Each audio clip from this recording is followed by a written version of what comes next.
Hi, welcome to SBR Videos. It's NFL Week 8, and as always, we are covering the Thursday night game with Joe Duffy from OffshoreInsiders.com, who gave us a great call on the under in last Thursday's game. I know he's doing very well recently. We'll get to that after our analysis of this game. Joe Duffy, we got a good one this week, right? Miami at New England. Right now the line is Pats minus 7.5. The total is 51.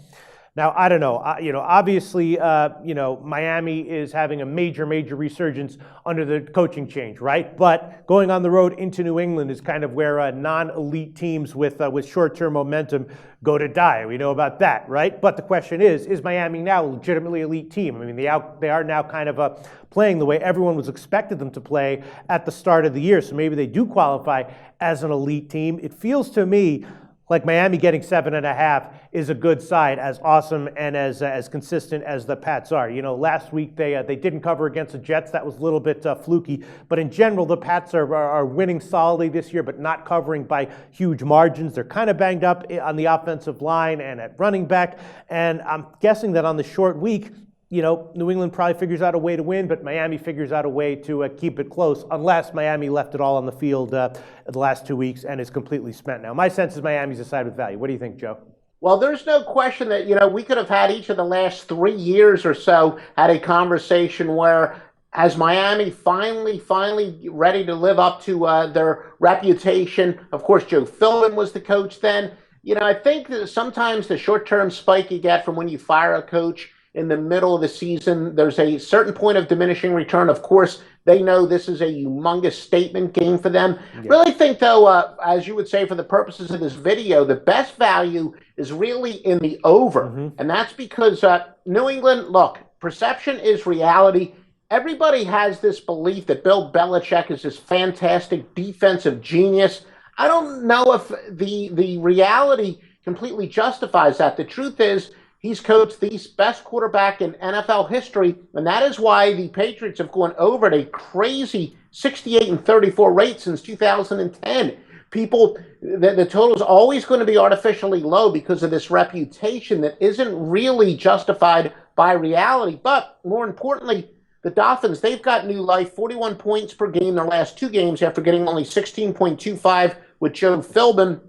They get and allow 6.8 passing yards per attempt, which is good offensive numbers, not so good defensive numbers, and they run the ball well. But most importantly, one thing that is blatantly obvious is that if Miami is going to have any chance whatsoever, they've got to see what Tannehill has. If Tannehill can be for real, they can be a contender. If he's not for real, they're not a contender. This is a statement game for Tannehill, and I think they're more than aware that they have to successfully pass the ball. This is a perfect game to see what they have at quarterback. I think it's going to be a very high-scoring game, actually. All right, the total is very high, though. It's 51. Yeah. A lot of these high-scoring games can wind up easily falling just short, like 27-22, 28-21, something like that. But 51 is not too high for you? That is true. A lot of times when I do pick the under, especially years ago, where it used to be high totals would generally go under. That's not the case anymore. I'd always say, remember, this could be a high-scoring game and yet still go under the total. Yeah, the odds makers were correct to make it a pretty high total, but there is a reason. Like I said, New England, great quarterback. The defense has never quite matched the reputation. And Miami, I think, is clearly opening it up. I think it's a little still maybe artificially low because they were trying a little bit more ball control and defense, and now in their new administration, they know that their future lies in the arms of their quarterback, and they have to see if they truly have a franchise quarterback or not. So, of course, it's a high total. The odds makers don't make it that easy. Yeah. Although a recent record says otherwise. But the odds makers aren't going to make it that easy. But still, despite the high total, yes, I still like the over. All right, and for anyone trying to figure out the side here, my first question for you is, my sense is that, Tom Brady is very reliable. Tannehill kind of the opposite. I mean, he's, everyone was talking about how he had through 25 straight completions recently, and he's been playing out of his mind over the past 2 games. My sense is that he's the kind of guy who might fall, might crash pretty hard after a performance like that. I'm kind of nervous.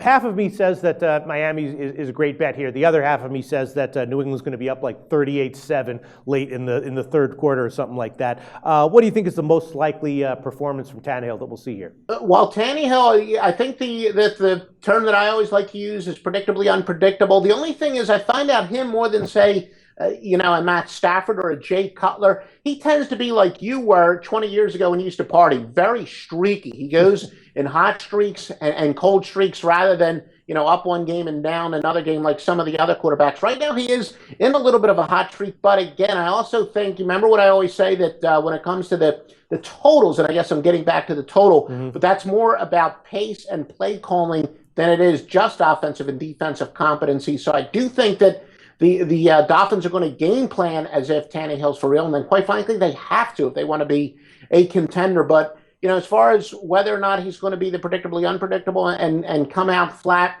I'm not really sure, but I do think we're going to find out, because I wouldn't be surprised if there are 35 or 40 passes thrown. All right, Joe Duffy, preferring the total in this one, liking the over 51. Is that going to be official for you, Joe Duffy? It'll be an official pick for the purposes of this video. All right, well, you nailed the total in last Thursday night's game with us, and I know you hinted at me that you've been doing phenomenally well at your website recently, offshoreinsiders.com. Tell us about that, Joe. Well, Peter already was having a very good year. It's now officially the greatest year in sports handicapping history when it comes to football. 16-2 my last 18 overall, 16-2 my last 18 in football. Most of those overlap, and that includes some baseball, so they're not completely overlapping. Last week I went a perfect 10-0 in college football. Wow. And so many of our metrics that have been part of that streak and the great year and the great career definitely apply this weekend. Visit offshoreinsiders.com for the details. Officially having the greatest football season ever recorded. Joe Duffy, I'm speechless. Thanks so much for your thoughts on this Thursday night game. Thank you, Shaq. Cut. All right. Okay. I will send you a selection of games we'll cover tomorrow, okay?